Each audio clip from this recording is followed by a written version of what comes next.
Ya, selamat pagi anak-anak. Assalamualaikum warahmatullahi wabarakatuh. Kali ini kita bertemu lagi. Kalau kemarin minggu lalu kalian dengan Pak Karjo membahas tentang gaya dan hukum Newton. Untuk kali ini Bu Titin menyelesaikan materi untuk bab 1 ini tentang sistem gerak hewan dan tumbuhan. Nah, seperti yang sudah dipesan Bu Titin kemarin, kalian pelajari dulu tentang buku paket, siapkan buku paket. Mari kita bersama-sama untuk membahas mengenai sistem gerak hewan dan tumbuhan. Sehat semua anak-anak? Sudah siap untuk mulai belajar IPA lagi? Ya, sekarang kita mulai ya. Di sini kita akan membahas tentang sistem gerak pada hewan dan tumbuhan. Kalian tahu bahwa setiap makhluk hidup itu melakukan gerak. Ya, kalau makhluk hidup itu tidak gerak, berarti ini bukan makhluk hidup atau bisa dikatakan sebagai benda mati. Nah, kalau yang lalu kita sudah membahas tentang gerak pada manusia, kemudian gerak pada benda, maka ini kita akan membahas tentang sistem gerak pada hewan dan tumbuhan. Kita mulai ya anak-anak. Nah, awal persepsi manusia dan hewan memiliki perilaku gerak yang tidak jauh berbeda. Ya, manusia dan hewan sama-sama dapat berjalan, menunjukkan gerakan-gerakan yang dapat diamati. Nah, itu adalah ciri dari makhluk hidup pada manusia maupun pada hewan. Nah, sekarang bagaimana dengan tumbuhan? Coba kamu perhatikan, apakah tumbuhan itu juga bergerak? Yang lalu di kelas 7 mungkin kalian sudah pernah dijelaskan oleh Bapak Ibu guru kalian yang mengampu IPA bahwa ada perbedaan antara geraknya hewan atau manusia dengan geraknya tumbuhan. Ingat anak-anak apa di situ? Atau kalian coba amati saja. Kalau kalian melihat kalian sendiri atau manusia atau hewan yang bergerak, kemudian kamu lihat tumbuhan yang bergerak, apa bedanya coba? Ya, coba bedanya antara geraknya tumbuhan dengan geraknya hewan atau manusia. Ada yang tahu? Ya. Bagaimana anak-anak? Nah, sekarang kita lihat. Kalau kalian melihat manusia dan hewan bergerak, bisa kamu amati? Ya. Sekarang tumbuhan bergerak, bisa kamu amati? Nah, kalau kalian perhatikan tumbuhan digerakkan angin, itu bukan bergerak namanya. Ya, itu bukan bergerak, tapi tumbuhan yang bergerak digerakkan angin. Nah, kalau kalian melihat gerak pada manusia atau hewan dibandingkan pada gerak tumbuhan, jelas gerak manusia dan hewan lebih mudah untuk diamati. Ya kan? Kemudian yang kedua, beda yang kedua, gerak hewan dan manusia itu cepat, ya kan? Tetapi kalau gerak pada tumbuhan itu lambat. Jelas ya, ada bedanya ya di situ. Coba kalau kalian perhatikan. Gerak antara hewan atau manusia dengan gerak tumbuhan, ada bedanya di situ. Kalau hewan dan manusia geraknya itu adalah mudah diamati ketimbang gerak pada tumbuhan, begitu juga gerak pada manusia dan hewan itu cepat, ya, sedangkan pada tumbuhan itu lambat. Paham anak-anak? Ya. Kemudian kita lanjutkan sekarang. Di sini sistem gerak pada hewan dan tumbuhan. Nah, ini Bu Titin contohkan di sini ada gerak pada hewan. Nah, gerak pada hewan kalau kalian perhatikan di sini, ini ada burung. Burung itu kalian tahu ini tentunya bergerak menggunakan sayap. Nah, sedangkan kalau ikan ini bergerak menggunakan sirip. Sedangkan kalau pada hewan ini menggunakan kaki. Jadi di sini apakah cara bergerak dan alat gerak dari ketiga hewan tersebut sama? Tentu tidak, ya kan? Yang satu menggunakan sayap, satu menggunakan sirip, satu menggunakan kaki. Ya. Terus ini. Sekarang kalau kalian lihat pada tumbuhan, sistem gerak pada tumbuhan sekarang kamu lihat di sini. Nah, menurut kalian Nah, ini ya, menurut kalian ini tumbuhan ini bergerak enggak di situ? Ya, bergerak enggak? Nah, jika iya, apa yang menyebabkan daun putri malu ini bisa bergerak dengan menguncupkan daunnya?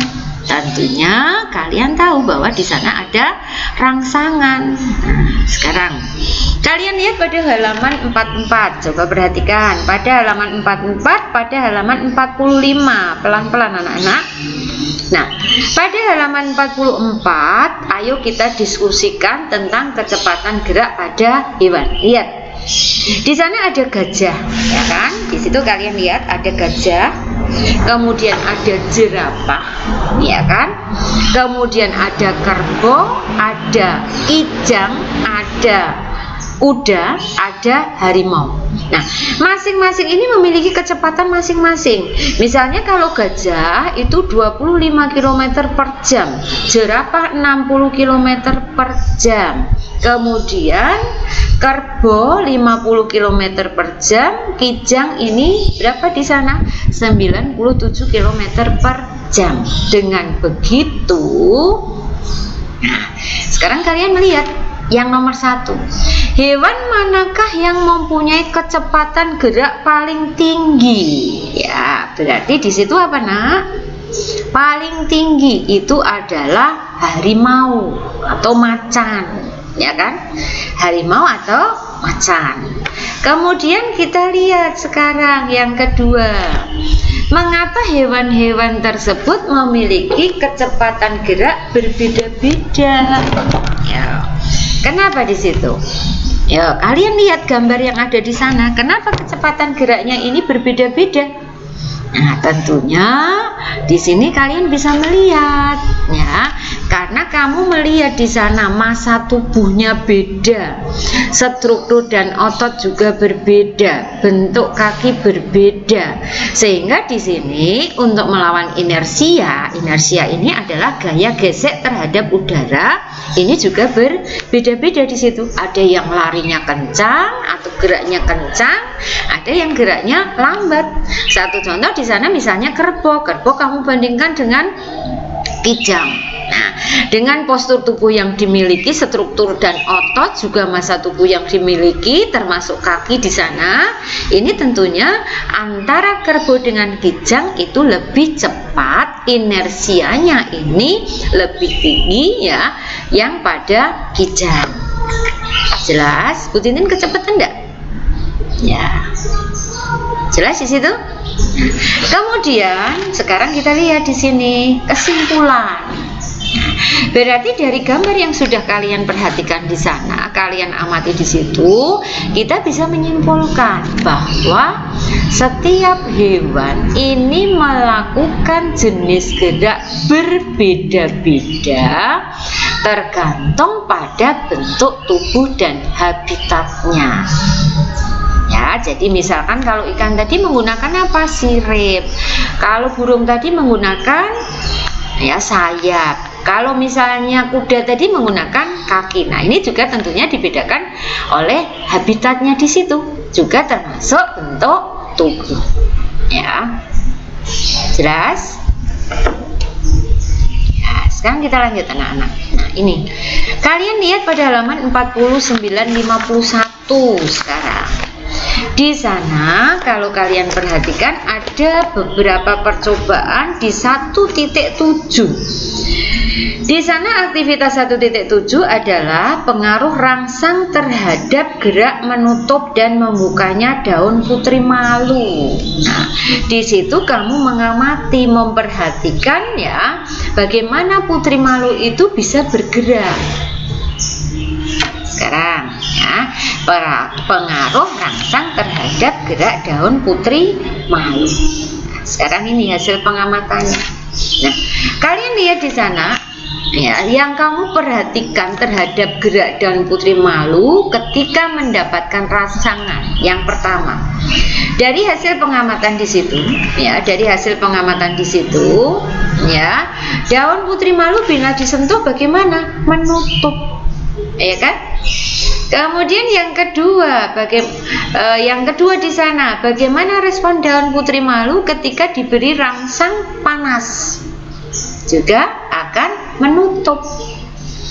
Ketiga di sana, bagaimana respon dari daun putri malu ketika diberi rangsangan dingin? Sama, itu juga menutup. Ya. Terus yang keempat di situ. Nah, ini yang keempat. Coba kalian berpikir, nah. Di situ bagian mana dari tumbuhan putri malu yang paling sensitif terhadap rangsangan? Yang mana itu? Ya, tentu di situ kalian akan tahu. Di sana adalah daun, ya kan? Di sini adalah daun.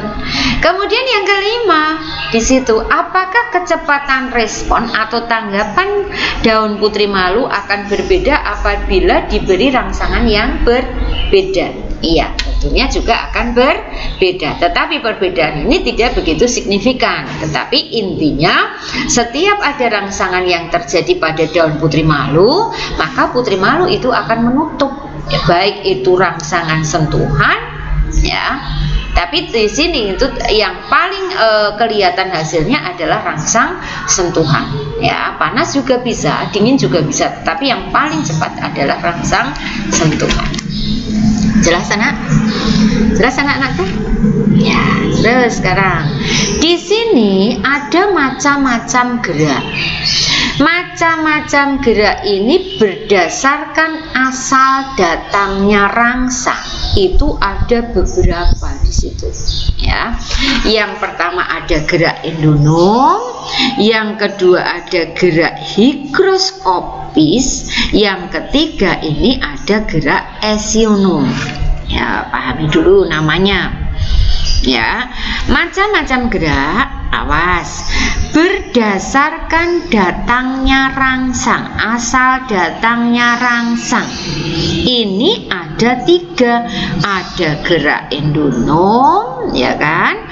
Ada gerak higroskopis, ada gerak esionom. Ya, terus. Di sini kalau kalian perhatikan yang pertama ada gerak endonom. Pahami di situ. Gerak endonom adalah gerak yang terjadi akibat rangsang dari dalam sel atau tubuh tumbuhan itu sendiri. Jadi ini adalah gerakan dari dalam, tidak gerakan dari rangsang luar. Tetapi ini adalah gerakan yang terjadi akibat rangsang yang berasal dalam sel atau tubuh tumbuhan itu sendiri. Ya, kalau putri malu tadi bergerak karena ada rangsang dari luar, sentuhan tadi. Tetapi kalau endonom ini adalah gerak yang terjadi akibat rangsang dari dalam sel atau tubuh tumbuhan ini. Paham? Terus sekarang ini kita lihat contohnya. Nah, kalian bisa melihat gambar. Ini ada hidrilla ya anak-anak. Dulu kelas 7 kalian sudah mengadakan atau sudah mempelajari tentang klasifikasi makhluk hidup. Ini adalah hidrilla. Nah, pada hidrilla itu kalau kita ambil, kita lihat di bawah mikroskop, ya, ini adalah sel-sel, ya, ini adalah bagian sel-sel. Di dalamnya ini terdapat adanya klorofil. Nah, di sini gerak kloroplas ini berkeliling di dalam sel. Ini berkeliling di sini. Nah, ini disebut sebagai gerak siklosis. Nah, berarti gerakan klorofil yang ada di dalam sel ini, di dalam sel tumbuhan Hydrilla verticillata ini, ya, itu disebabkan oleh rangsang dari dalam tubuh ini sendiri, bukan dari luar. Nah, gerakan ini namanya adalah gerakan siklosis. Nah, gerak siklosis yang terjadi pada, ya, klorofil yang ada pada tumbuhan Hydrilla verticillata ini itu dinamakan sebagai gerak endonom. Nah, pahami dulu anak-anak. Ya. Nah, itu sambil kalian mendengar lagu-lagu ya. Jadi kita bisa lebih santai. Kalian bisa memperhatikan pembelajaran Bu Tintin tentang gerak tumbuhan ini dengan santai sehingga masuk di pikiran kalian. Ya, jelas ini? Ya, jadi sekali lagi gerak endonom ini adalah gerak yang dipengaruhi oleh rangsang yang berasal dari dalam tubuh tumbuhan itu sendiri atau dalam sel tumbuhan itu sendiri. Apa di sana? Adalah pada hidrilla verticillata. Di hidrilla verticillata ada gerak yang disebut sebagai gerak siklosis. Apa itu gerak siklosis? Adalah gerak kloroplas yang berkeliling di dalam sel. Ya, jelas? Terus sekarang kita lihat selanjutnya. Nah, ini kalian lihat pada halaman 53. Di dalam halaman 53 ini ada contoh lain dari endonom. Nah, nanti kalian bisa melihat. Ini langsung saja ya. Nah, ini contoh gerak endonom. Lihat. Di sini adalah gerakan protoplasma. Kalian tahu tadi, saya ulang ya nak ya. Nah, ini. Nah, ini kalian tahu bagian-bagian sel kelas 7 ya ini ya. Nah, ini kalau kalian perhatikan ya, ini ada di sini. Ini cairan yang berada di dalam sel itu namanya adalah protoplasma. Ingat ya, cairan yang berada di dalam sel itu adalah protoplasma. Kalau yang di luar ini adalah dinding sel, karena ini tumbuhan, berarti ini ada dinding sel ya nak ya. Nah, kemudian di sini dinding sel ini kan berfungsi melindungi bagian-bagian sel yang ada di dalamnya. Nah, di dalam sel ini ada cairan sebagai tempat terjadinya atau semua aktivitas pada sel itu terjadinya itu di protoplasma. Sedangkan yang mengatur seluruh kegiatan yang terjadi di dalam sel itu namanya adalah inti sel atau nukleus. Ingat ya nak ya. Jadi ada 3 bagian utama sel ya, itu adalah membran sel. Kalau pada tumbuhan ini ada dinding selnya, ada inti sel, ada cairan sebagai tempat berlangsungnya semua kegiatan. Ini namanya adalah protoplasma. Nah, sekarang ke sini tadi. Gerak endonom. Nah, ini gerak endonom yang selanjutnya. Satu-satu. Di sini adalah gerak protoplasma. Protoplasma ini adalah gerakan cairan yang ada di dalam sel, yang berada di dalam sel elodia. Nah, di dalam sel elodia, apa itu sel elodia? Itu adalah sel tumbuhan yang mengandung kloroplas. Tadi pada verticilia tadi ya, pada hidrilla verticillata tadi ya, kalian tahu kan di dalamnya ada kloroplas, ada klorofil. Nah, itu namanya adalah sel elodia.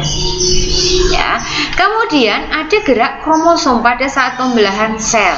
Nah, di sini nanti akan diperjelas pada saat kalian kelas 9. Jadi intinya pada manusia itu terdapat adanya kromosom. Kromosom ini di dalamnya terdapat adanya sifat-sifat individu, atau kalau kromosom itu terdapat pada manusia, maka di dalam kromosom ini terdapat sifat-sifat manusia. Nah, sifat-sifat manusia ini nanti atau di dalam kromosom itu terdapat adanya gen ya. Gen itu sebagai tempat pewarisan sifat atau sifat-sifat manusia yang nanti diturunkan ke anaknya atau ke keturunannya. Ini akan mengalami pembelahan sel. Nah, pembelahan sel ini termasuk gerak endonom juga ya. Kemudian yang ketiga ada gerak membukanya gigi peristom. Kalian tahu di kelas 7 yang lalu kalian sudah mempelajari tentang tumbuhan lumut. Tumbuhan lumut itu mempunyai sporangium. Sporangium ini adalah tempat penghasil spora.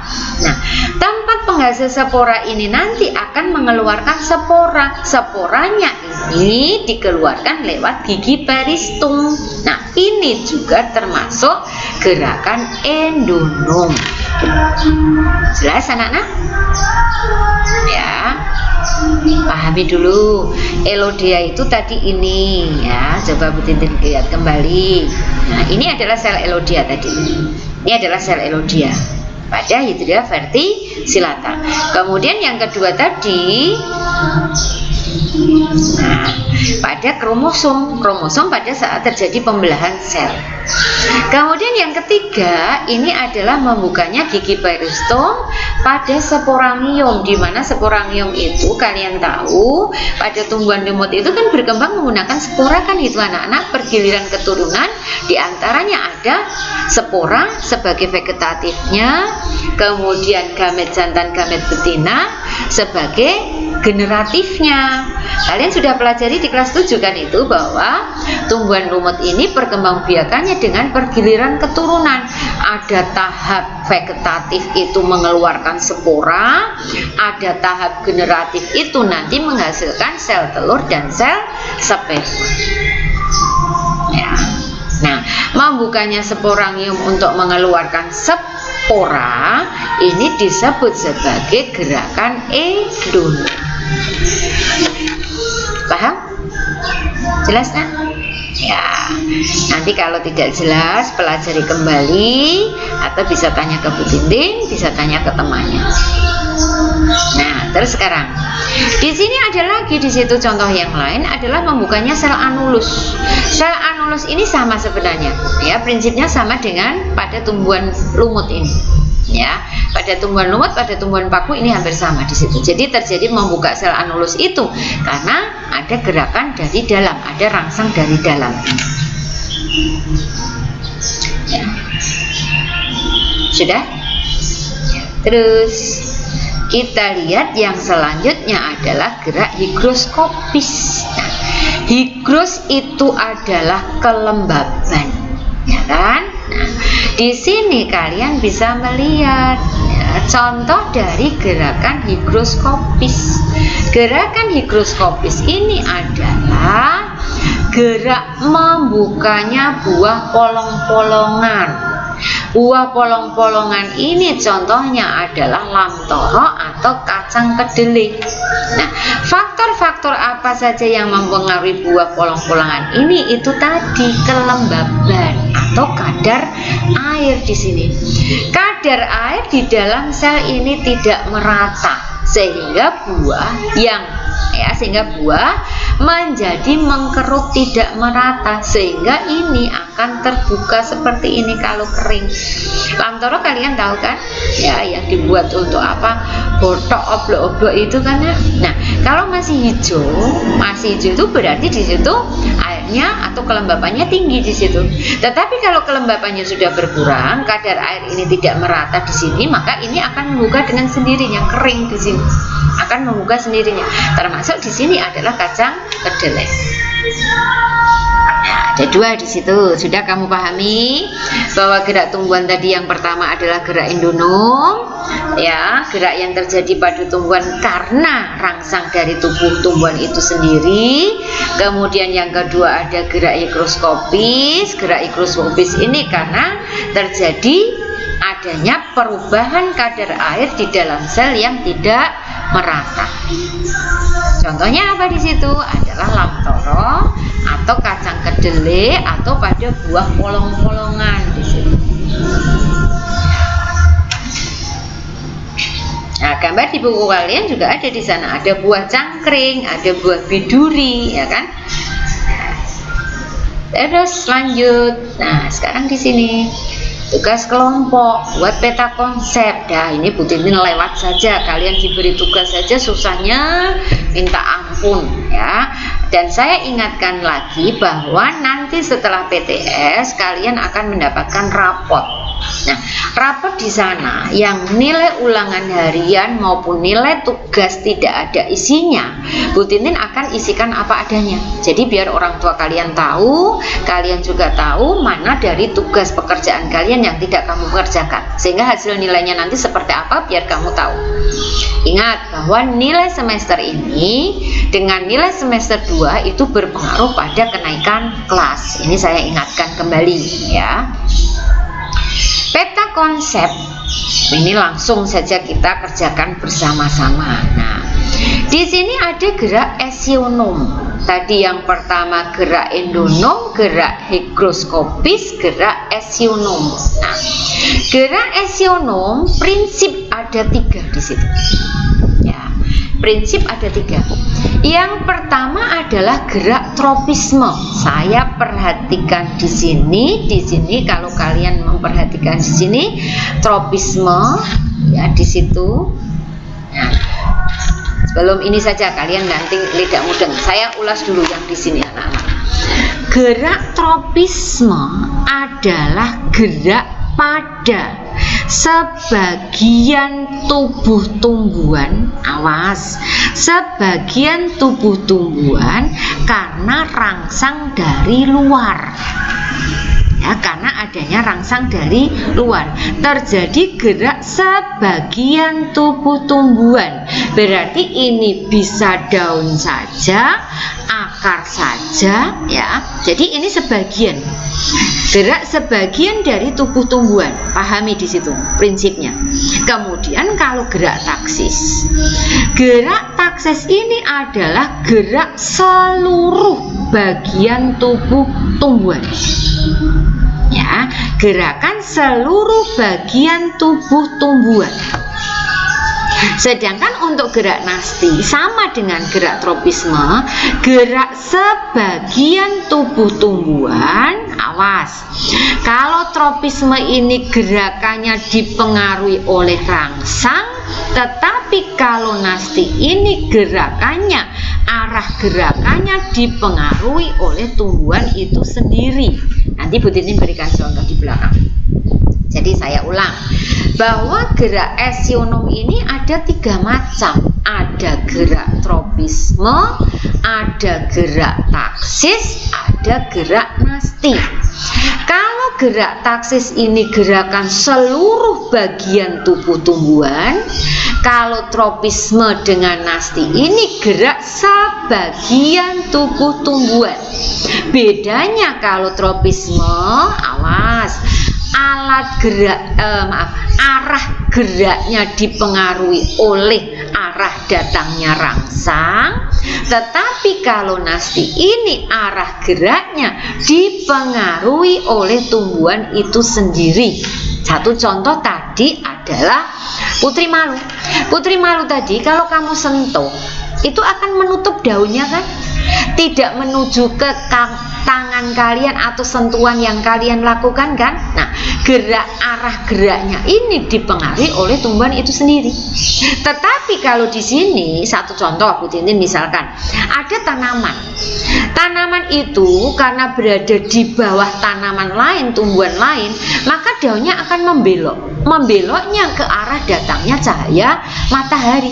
Maka di sini arah geraknya dipengaruhi oleh cahaya matahari menuju arah datangnya cahaya matahari. Jelas? Paham anak-anak? Ya, sekarang kita lihat contoh-contohnya. Nah, ini kita lihat semua dulu ya. Nah, ini kita lihat semua contoh-contoh dulu. Astagfirullah, sampai lepas. Nah, sekarang kita lihat. Kalau gerak tropisme, nah ini dipengaruhi oleh foto. Foto itu adalah cahaya. Ada fototropisme. Geotropisme ini gaya gravitasi. Nanti ada contoh di belakang. Ini hidrotropisme adalah air. Nah, tikmotropisme ini adalah sentuhan atau belitan nanti. Kemudian kalau kemo ini adalah zat kimia. Ya, jadi kalau foto gerakan tropisme ada fototropisme, geotropisme, hidrotropisme, tikmotropisme, dan kemotropisme. Sedangkan untuk yang gerak taksis ada dua, ada foto, itu adalah cahaya, fototaksis. Kemudian ada kemotaksis, zat kimia, ya. Kemudian kalau gerak nasti ini ada seismonasti, ada niktinasti, ada fotonasti, ada termonasti. Pahami dulu pelan-pelan, ya, dipahami dulu di situ,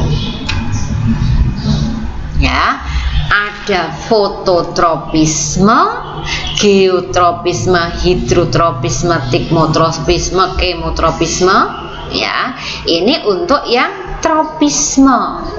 Yang taksis ada fototaksis, ada kemotaksis. Kemudian yang nasti ada seismonasti, ada niktinasti, ada fotonasti, ada termonasti. Ya, paham? Terus lanjut ya nak. Nah, sekarang kita akan bahas satu persatu. Di sini tadi Bu Tintin sudah katakan gerak tropisme. Tadi sudah ada bedanya ya nak ya. Gerak tropisme adalah gerak tumbuhan yang arah geraknya dipengaruhi oleh arah datangnya rangsang. Ya, geraknya ini tadi sebagian tubuh tumbuhan. Ya, nah sekarang contohnya sekarang. Nah, di sini fototropisme. Fototropisme ini adalah dipengaruhi oleh cahaya. Rangsangnya berupa rangsang cahaya. Nah ini ujung batang tumbuhan itu mengalami pertumbuhan ke arah cahaya. Sekarang coba saja kalian cari tumbuhan. Sekarang kalian lihat, menengok di luar rumah kalian. Nah, di sini ujung batang itu akan naik ke atas, atau yang ditanam mungkin ditanam tadi Bu Titin katakan ditanam di bawah tumbuhan yang lain, ya. Itu tentunya daun itu mengarah ke arah datangnya cahaya matahari ini. Maka ini disebut sebagai fototropisme. Ya. Jelas ya nak? Kemudian sekarang ya ini lihat, nah ini kalian menanam di dekat jendela. Kalian menanam tanaman ini di dekat jendela. Nah, sekarang daun ini akan menuju ke arah jendela. Kenapa ke arah jendela? Karena cahaya matahari itu berasal dari sini.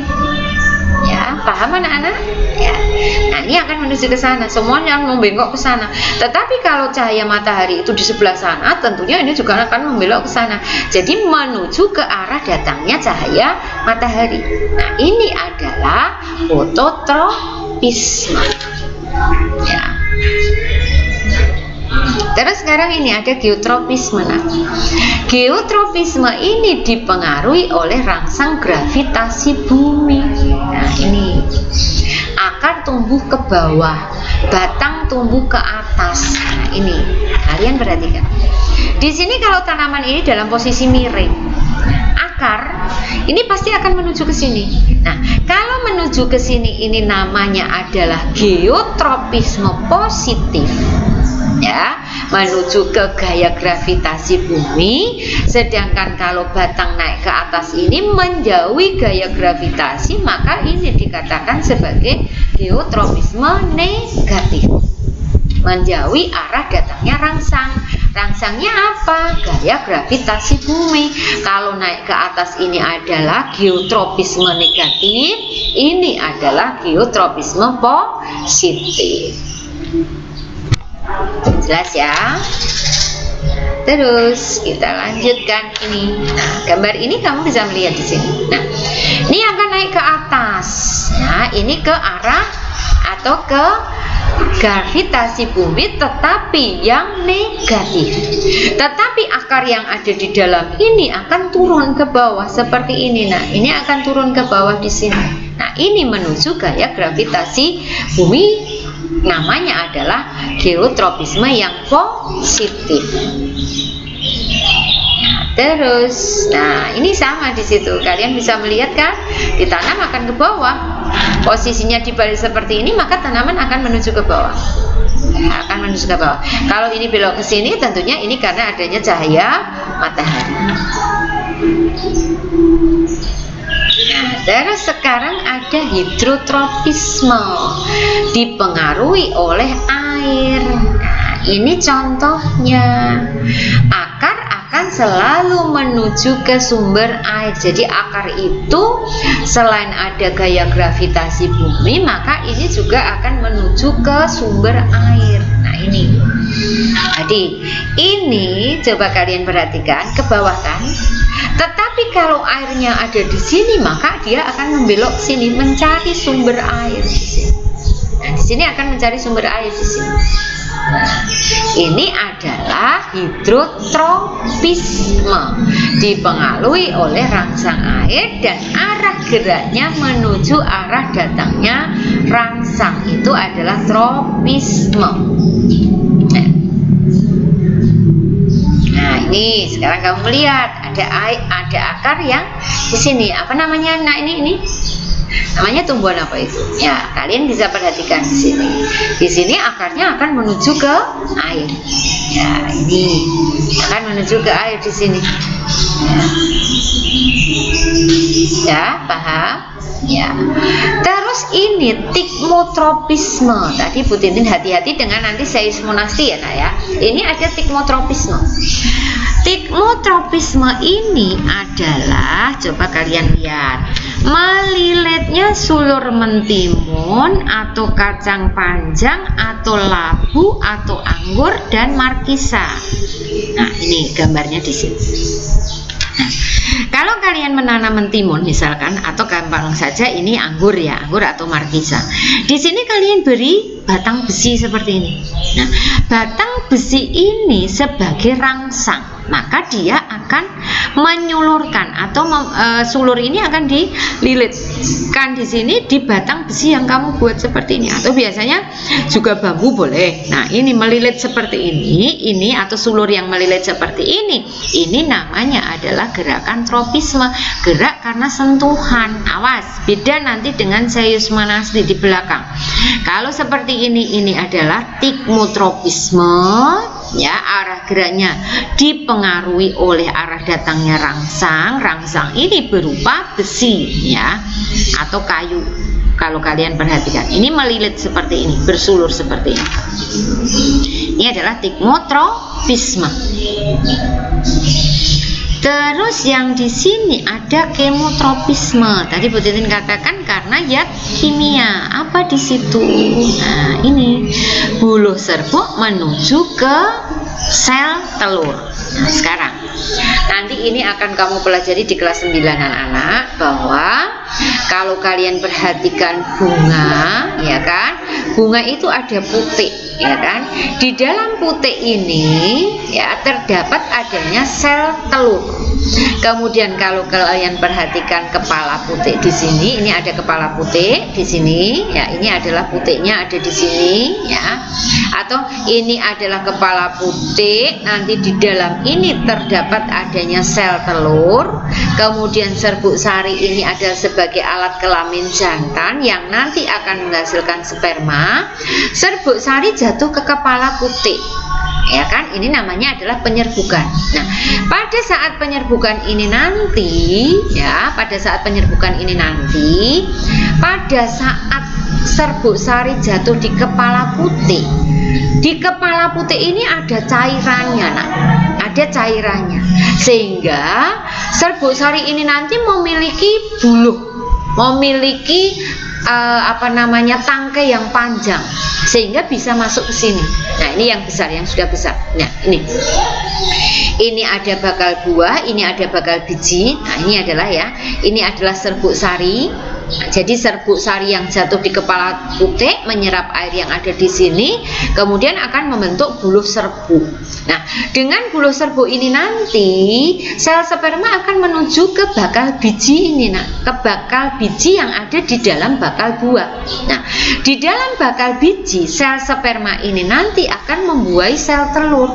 Nah, gerakan sel sperma menuju sel telur yang nanti akan membentuk bakal biji atau sigot yang berkembang menjadi bakal biji itu karena di sini mengeluarkan zat kimia. Maka gerakan sel sperma menuju ke sel telur pada saat membuahi yang terdapat di dalam bakal buah ini itu disebut sebagai kemotropisme. Jadi pahami saja di situ. Nanti di kelas 9 akan dijelaskan. Intinya di sini serbuk sari atau sel sperma yang dikeluarkan oleh serbuk sari itu nanti akan membuahi sel telur. Nah, gerakan sel sperma menuju ke sel telur ini dipengaruhi oleh zat kimia yang dikeluarkan oleh sel telur. Maka itu disebut sebagai kemotropisme. Ya, paham anak-anak?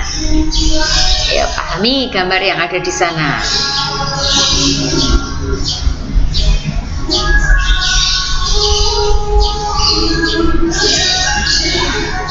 Jelas? Jelas ya? Intinya di sini bahwa sel sperma itu nanti akan masuk di bakal buah. Di mana di dalam bakal buah ini ya ada bakal buah, ada bakal biji ya. Nah, bakal biji itu nanti bentukan dari pertemuan antara sel sperma sel telur yang membentuk sigot. Sigot berkembang menjadi bakal biji. Nah, sel sperma yang menuju ke sel telur ini nanti dipengaruhi oleh zat kimia. Maka gerakan ini disebut sebagai kemotropisme.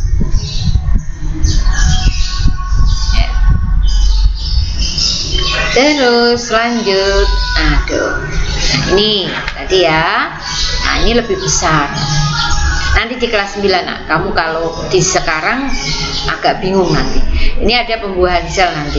Ya, ada pembuahan sel. Nah, ini ada di kelas 9 nanti. Ya, kita lewat saja itu ya. Intinya bahwa sel sperma akan membuahi sel telur. Di sini sel telur itu terdapat adanya zat kimia sehingga ini akan menuju ke sel telur sehingga terjadi proses pembuahan setelah diawali dengan proses penyerbukan itu pada tumbuhan.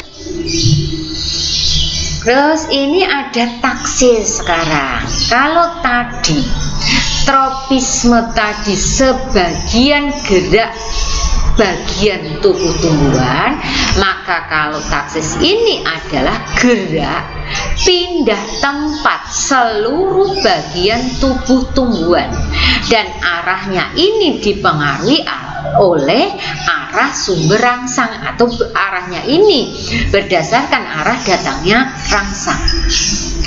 Contoh di sini. Nah, di sini ada fototaksis, ada kemotaksis, ada. Nah, ini salah satu contohnya. Nah, fototaksis tadi dipengaruhi oleh rangsang cahaya. Ya, ini contohnya. Kalian sudah melihat di kelas 7 ada hewan protozoa ya nak ya. Di mana hewan protozoa itu ada yang bergerak menggunakan bulu cambuk. Ini adalah bulu cambuknya. Bulu cambuk ini dinamakan atau organisme ini namanya adalah Euglena viridis. Hanya saja saya tekankan di sini. Euglena viridis ini masih menjadi perdebatan anak-anak. Ada yang mengatakan ini sebagai tumbuhan, ada yang mengatakan ini sebagai hewan. Kenapa? Kalau Euglena viridis ini dikatakan hewan karena memiliki alat gerak.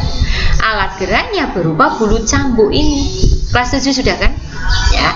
Tetapi kalau ini Euglena ini sebagai tumbuhan karena Euglena ini sudah memiliki kloroplas. Nah, itu yang masih diperbincangkan atau diperdebatkan. Tapi intinya kalau kalian perhatikan di sini, Euglena viridis ini akan menuju, terjadi gerakan seluruh bagian tubuhnya ini menuju ke arah datangnya rangsang. Rangsangnya adalah rangsang cahaya, maka itu disebut sebagai fototaksis. Ya, sebagai fototaksis. Ya, jelas ya. Euglena viridis ini bergerak menggunakan bulut cambuk, tetapi di sini termasuk tumbuhan karena memiliki kloroplas, dan ini akan melakukan pergerakan menuju ke arah datangnya cahaya,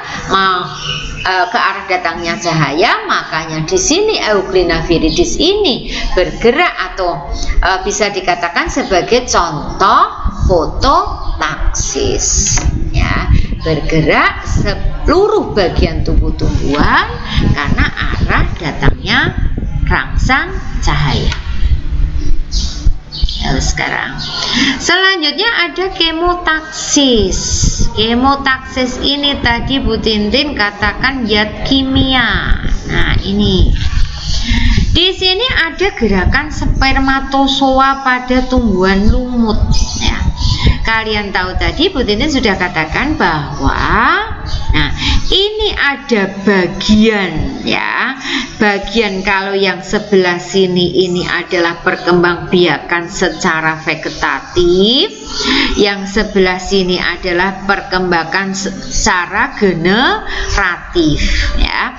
Jadi kalau lumut maupun paku dikatakan sebagai pergiliran keturunan tadi karena ada tahap pembentukan spora, ada tahap pembentukan sel telur maupun sel sperma.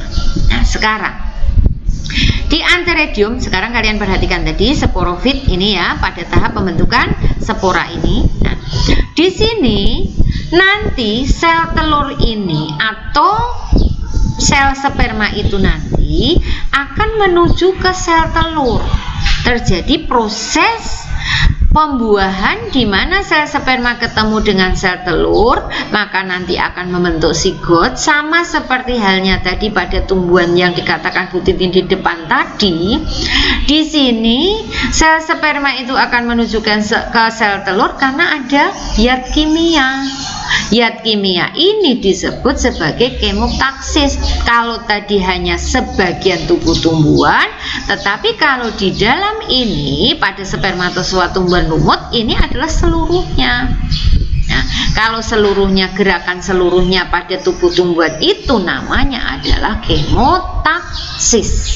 Sel sperma atau spermatozoid akan menuju ke sel telur. Nah, di sini terjadi pergerakan dengan rangsang berupa zat kimia sehingga disebut sebagai kemotaksis. Paham anak-anak? Ya, pahami dulu pelan-pelan. Mungkin agak asing, tapi ini kan sebenarnya pengulangan dari materi kelas 7 pada pergiliran keturunan. Terus kita lanjutkan. Di sana ada gerak nasti, anak-anak. Bedanya tadi, kalau gerak nasti, awas. Kalau gerak tropisme tadi adalah arah geraknya dipengaruhi oleh arah datangnya rangsang. Tetapi kalau nasti ini, lihat, gerak sebagian tubuh tumbuhan yang arah geraknya tidak dipengaruhi oleh arah datangnya rangsang dari luar. Nah, ini contohnya. Ada seismonasti, ada niktinasti, ada fotonasti, ada termonasti. Sekarang yang pertama adalah seismonasti. Seismonasti ini dipengaruhi oleh rangsang sentuhan atau getaran. Ya, dipengaruhi oleh rangsang sentuhan atau getaran. Awas, tadi ada niktinasti ya, nah, ya tadi ya di depan ya. Nah, tetapi ini adalah sentuhan sama. Tetapi kalau sulur tadi menuju ke batang, ke besi atau batang kayu, tetapi kalau seismonasti ini sentuhannya kalian bisa melihat seperti ini. Nah, apabila ini kamu sentuh, ini akan menutup kan? Daun ini akan menutup kan? Tidak menuju ke tangan kalian kan di situ? Nah, inilah bedanya seismonasti dengan niktinasti tadi di depan tadi. Bukan niktinasti tadi apa? Tikmotropisme, betul salah. Dengan tikmotropisme tadi. Ya, seismonasti dengan tikmotropisme. Kalau tadi tikmotropisme itu karena batang besi bisa batang kayu, sulur akan melingkar. Nah, ini adalah sentuhan menuju ke arah arahnya bukan menuju ke arah tangan kalian, tetapi ini akan menutup dengan sendirinya. Maka ini adalah nasti. Arah geraknya dipengaruhi oleh arah tumbuhan itu sendiri, tidak berdasarkan arah rangsang. Terus ada niktinasti. Nah, niktinasti ini adalah rangsang siang hari atau malam hari. Contohnya apa? Pada daun merak atau lamtoro. Ini adalah daun merak, ini adalah lamtoro. Nah, pada saat siang hari akan mekar di situ. Ya, tetapi kalau pada malam hari dia akan menutup. Nah, ini kan, ini akan menutup. Nah, ini akan menutup seperti itu. Tapi kalau siang begini, nah. Sama di sini lamtoro. Nah, kalau siang seperti ini akan menutup seperti ini. Ini adalah niktinasti, dipengaruhi siang dan malam. Yes. Kemudian fotonasti, ini dipengaruhi oleh rangsang cahaya. Apa di sana? Mekarnya bunga pukul 4 atau mirabilis jalapa. Nah, ini pada saat sore hari akan menutup seperti ini. Mirabilis jalapa, bunga pukul 4. Kalau bisa dikatakan kalau jam 4 sore akan menutup. Tapi kalau nanti siang ini akan membuka. Ini adalah fotonasti cahaya. Nah, ini tidak berdasarkan menuju ke arah datangnya cahaya, tetapi dia akan menutup sendiri. Ini akan membuka sendiri begini. Ya, ini adalah fotonasti. Kemudian di sini ada termonasti. Termo itu adalah suhu, suhu udara. Apa di sana? Lihat di sini, bunga tulip. Nah, indah sekali di situ bunganya. Bunga tulip ini ada di mana, anak-anak? Jepang ya itu ya. Nah, bunga tulip ini kalau di sini dipengaruhi oleh adanya termonasti, suhu udara. Kalau panas dia akan membuka, tapi kalau dingin dia akan menutup. Makanya pada saat di Jepang itu pada panas ya, cuaca panas, bunga ini akan indah sekali. Jelas? Jelas anak-anakku? Nah, nih satu lagi di situ, kalian ada stomata.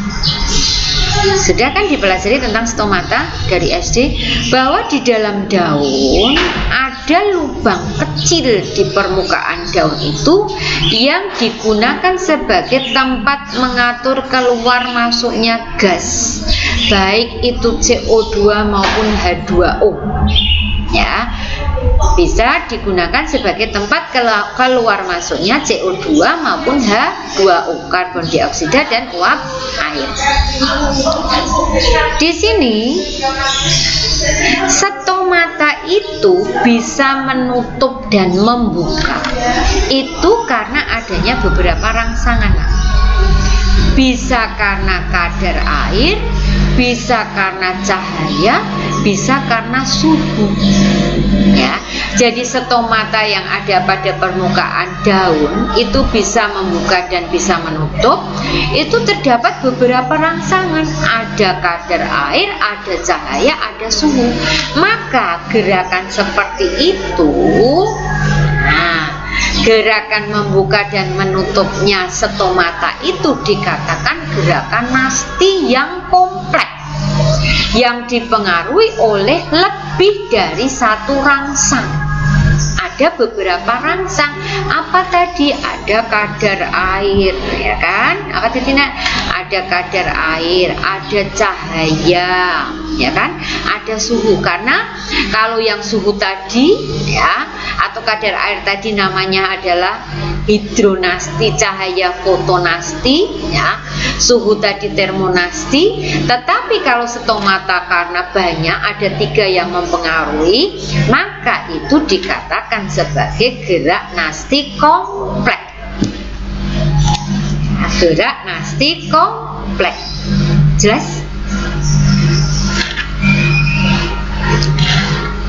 Di sini dipengaruhi oleh beberapa jenis rangsangan, maka disebut sebagai nasti kompleks. Jelas sampai di situ anak-anak? Ada yang mau ditanyakan? Ya, nanti kamu bisa WA, bisa bertanya ke temannya, atau bisa membaca buku. Saya ulang sekali lagi tadi ya, bahwa intinya semua makhluk hidup, baik itu manusia maupun hewan maupun tumbuhan, itu melakukan sistem gerak. Nah, sistem gerak pada tumbuhan, ya, itu sulit untuk diamati ketimbang sistem gerak pada hewan maupun manusia. Nah, simpulannya di situ. Kemudian kalau gerak pada hewan dan manusia itu cepat, pada tumbuhan itu lambat, ya. Kemudian sistem gerak pada hewan ini dipengaruhi oleh alat gerak, juga dipengaruhi oleh struktur, ya, struktur tubuh, ya, pada hewan tersebut. Kemudian kalau pada tumbuhan ini ada beberapa gerak pada tumbuhan. Nah, ini saya ulang dulu gerak pada hewan tadi, ya. Di situ kalian sudah melakukan diskusi, walaupun diskusi ini langsung ya anak-anak. Nah, di sini kenapa hewan itu memiliki gerak yang berbeda-beda? Karena didasarkan pada massa tubuh, ya, struktur dan otot yang berbeda, bentuk kaki yang berbeda, ya, sehingga pada saat melawan inersia ini atau gesek, gaya gesek terhadap udara ini juga berbeda-beda. Kalau pada hewan, ya, ada yang cepat, ada yang lambat. Nah, itu tadi karena perbedaan tersebut. Kemudian, nah ini tadi kesimpulan dari gerak pada hewan tergantung pada bentuk tubuh dan habitatnya tadi. Terus ini tadi bahwa gerak pada tumbuhan, nah, kita lewat ya nak ya, kita intinya saja. Gerak tumbuhan ada 3, ada gerak endonom dipengaruhi oleh tumbuhan itu sendiri geraknya, ya. Gerak higroskopis ini adalah kadar air. Gerak esionom ini tadi ada 3, yaitu ada gerak tropisme, gerak taksis, gerak nasti, ya. Nah, gerak endonom ini ada beberapa contoh. Tadi adalah gerakan kloroplas pada Hydrilla verticillata. Nah, kemudian tadi contoh gerak endonom yang lain ada gerak kromosom pada saat pembelahan sel, gerak membukanya gigi peristom pada sporangium di tumbuhan lumut, ya, itu adalah endonom. Kemudian membukanya anulus pada tumbuhan paku. Nah, kemudian higroskopis di sini, ya, tadi karena kelembaban, contohnya di situ adalah pada tumbuhan polong-polongan. Pada saat kadar air di dalam sel tidak merata, maka akan mengkerut dan membuka di situ. Terus sekarang di sini tugas kelompok lewat ya ini ya. Ini gerak esionom. Gerak esionom tadi ada 3. Apa tadi nak? Taksis, tropisme, nasti. Contoh dari taksis tadi ada, nah ini. Contoh dari taksis yang bergerak semuanya adalah fototaksis, kemotaksis. Kemudian yang gerak sebagian itu adalah tropisme dengan nasti. Kalau tropisme ini arah geraknya dipengaruhi oleh arah datangnya rangsang. Kalau nasti ini arah geraknya dipengaruhi oleh tumbuhan itu sendiri. Apa tadi? Ada fototropisme, geotropisme, hidrotropisme, stigmotropisme, kemotropisme. Sedangkan nasti ada seismonasti, ada niktinasti, ada fotonasti, ada termonasti. Nah, ini beberapa contoh tadi tropisme ya. Ada fototropisme, geotropisme tadi ya. Kemudian sekarang ini fototropisme tadi contohnya apa tadi? Ujung batang ke arah cahaya.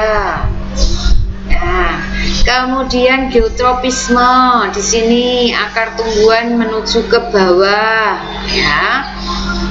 Ada geotropisme positif, ada geotropisme negatif. Pada intinya nak, bahwa semua pada tropisme kalau yang menuju arah datangnya rangsang adalah positif, yang menjauhi arah datangnya rangsang itu adalah negatif ya. Hidrotropisme adalah air. Nah, ini akan menuju ke sumber air. Tikmotropisme tadi apa? Ini adalah sulur tadi ya, sulur mentimun. Kemotropisme apa? Di sana kalau lihat kimia ya, serbuk sari akan menuju ke sel telur. Karena di dalam sel telur terdapat zat kimia yang menarik sel sperma untuk mendekat. Ini tadi taksis. Nah, ini adalah gerak pindah tempat semuanya. Nah, di situ tadi ada beberapa macam. Nah, ada fototaksis, ada kemotaksis. Kalau fototaksis adalah cahaya. Cahaya tadi apa? Euglena viridis ya. Euglena viridis menuju ke arah datangnya sumber cahaya. Kemotaksis apa tadi? Adalah spermatozoa menuju ke sel telur atau sel kelamin betina pada tumbuhan lumut. Gerak nasti ya, arah geraknya dipengaruhi oleh tumbuhan itu sendiri, tetapi gerakannya juga sama seperti tropisme adalah sebagian. Ada seismonasti, ada niktinasti, ada fotonasti, ada termonasti. Nah, ini. Nah, seismonasti adalah menutupnya daun putri malu.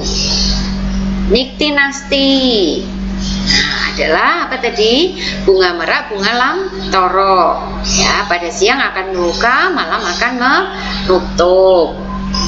Fotonasti tadi nah, cahaya, bunga pukul 4 atau mirabilis jalapa. Terus termonasti tadi suhu adalah bunga tulip ya. Jelas ya anak-anak?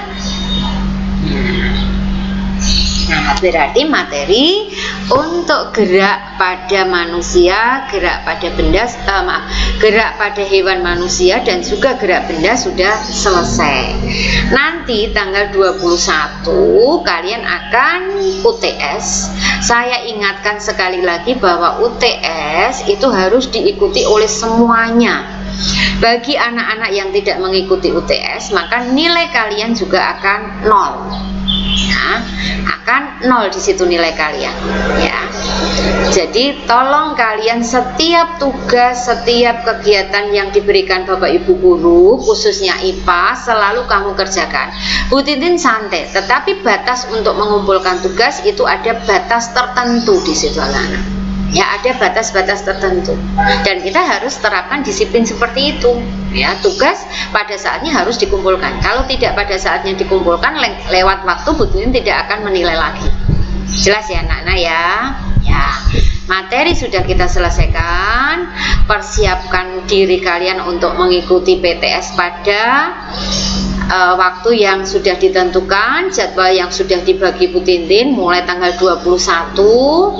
Tidak usah ya keluar rumah kalau tidak mendesak ya. Tetap kalian perhatikan protokoler kesehatan karena di Semarang ini sekarang COVID ini meningkat tajam. Hati-hati, kalau ada yang kena, yang rugi itu adalah tidak kalian sendiri, tetapi semua ikut rugi termasuk keluarga kalian. Setiap keluar rumah pakai masker, jaga jarak ya, jangan bergelombolan atau kalian main-main yang tidak ada gunanya. Tetap di rumah ya, kerjakan tugas dari Bapak Ibu guru sebaik mungkin ya, toh tidak menyita seluruh waktu kalian. Penggunaan kuota kamu perhatikan perhatikan dengan baik bahwa kuota bantuan dari sekolah kalau untuk pembelajaran saja sudah cukup. Kalau kalian gunakan untuk yang lain tentunya tidak akan cukup di situ. Jelas anak-anak? Ya, sekian ya pembahasan dari gerak hewan maupun tumbuhan. Apabila ada tutur kata Bu Tintin yang tidak berkenan di hati kalian, Bu Tintin mohon maaf yang sebanyak-banyaknya. Dan Bu Tintin juga ucapkan terima kasih pada kalian yang sudah mengerjakan tugas dengan sebaik-baiknya, dan juga pada ketua kelas atau yang sudah merekap semua tugas-tugasnya Bu Tintin. Bu Tintin ucapkan banyak terima kasih ya. Akhirul kalam, wabillahi taufik wal hidayah. Wassalamualaikum warahmatullahi wabarakatuh. Semoga kita segera bertemu tatap muka di sekolah kalian yang tercinta ini ya. Selamat siang anak-anak.